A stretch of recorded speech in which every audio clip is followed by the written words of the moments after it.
अस्सलाम वालेकुम फ्रेंड्स। नाम है खामा जिसका मायने है कलम। नाम है खाशा जिसका मायने है आजिज।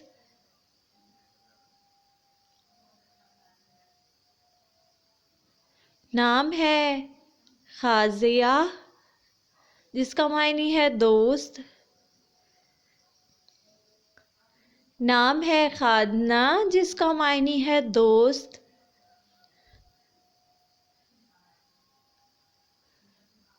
नाम है खरासन जिसका मायने है एक खास पत्थर। नाम है खानम जिसका मायने है अजीम शान औरत। नाम है खातम। खातम नाम के मायने है अंगूठी।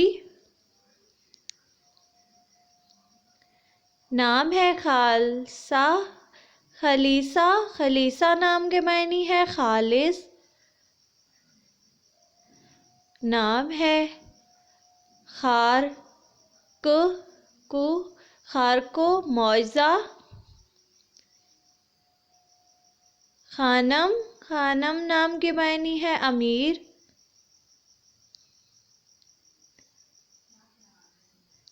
नाम है खाविया। खाविया नाम के मायने है खाली ज़मीन।